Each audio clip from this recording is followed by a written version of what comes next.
بسم اللہ الرحمن الرحیم۔ السلام علیکم ناظرین، سوشل میڈیا پر ایک معاملہ چل رہا ہے کہ اقرار الحسن اور حق خطیب صاحب ایک دوسرے کی کردار کشی کر رہے ہیں۔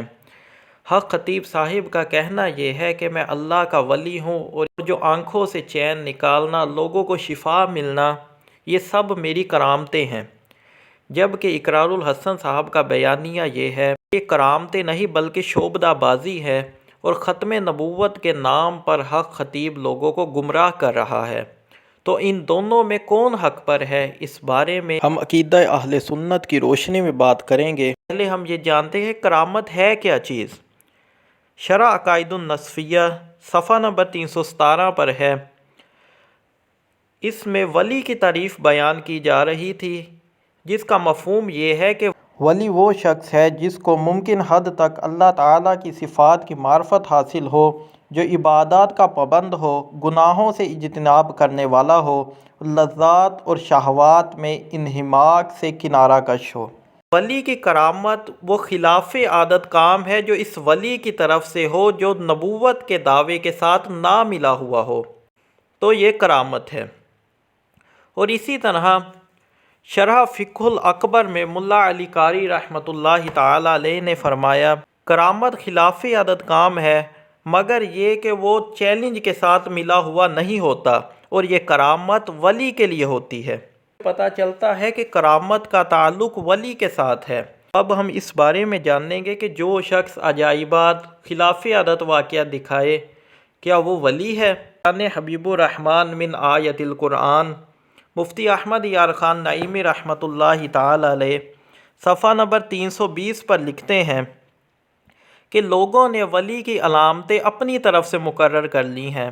بعض نے کہا کہ ولی وہ ہے جو کرامتیں دکھائے، مگر یہ غلط ہے۔ آگے چلتے ہوئے وہ فرماتے ہیں کہ اگر عجائبات پر ولایت کا دار و مدار ہو تو شیطان اور دجال بھی ولی ہونے چاہیے۔ صوفیہ کرام فرماتے ہیں کہ اگر ہوا میں اڑنا ولایت ہے تو شیطان بڑا ولی ہونا چاہیے۔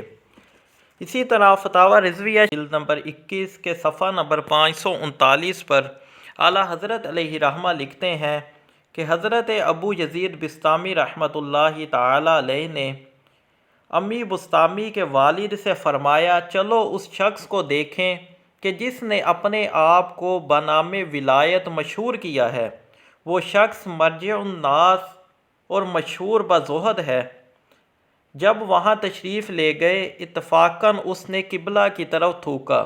حضرت ابو یزید بسطامی رحمۃ اللہ تعالی علیہ فوراً واپس آئے اور اس سے سلام علیکہ بھی نہ کی اور فرمایا کہ یہ شخص رسول اللہ صلی اللہ تعالی علیہ وسلم کے آداب سے ایک ادب پر تو امین ہے نہیں، تو جس چیز کا ادعا رکھتا ہے اس پر کیا امین ہوگا۔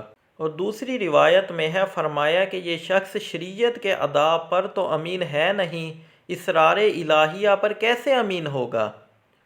نیز حضرت بایزید بسطامی رحمۃ اللہ تعالی علیہ فرماتے ہیں کہ اگر تم کسی شخص کو دیکھو ایسی کرامت دیا گیا کہ ہوا پر 4 زانوں بیٹھ سکے، تو اس سے فریب نہ کھانا جب تک یہ نہ دیکھو کہ فرض، واجب اور مکروہ اور حرام اور محافظت حدود اور آداب شریعت میں اس کا حال کیسا ہے۔ اعلیٰ حضرت علیہ رحمہ نے بھی کرامت اور ولی کے بارے میں اپنا عقیدہ بالکل واضح بیان کر دیا ہے۔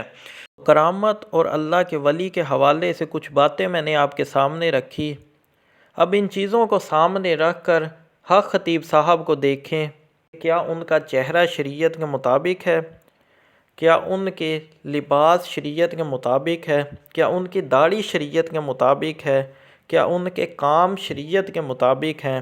تو جب ان چیزوں کو دیکھیں گے اس سے بخوبی اندازہ ہو جائے گا کہ حق خطیب صاحب ولی کامل نہیں بلکہ صرف ایک عامل ہیں، اور اقرار الحسن صاحب کا ایک صحافی ہونے کی بنا پر ان کو ایکسپوز کرنا بالکل صحیح ہے۔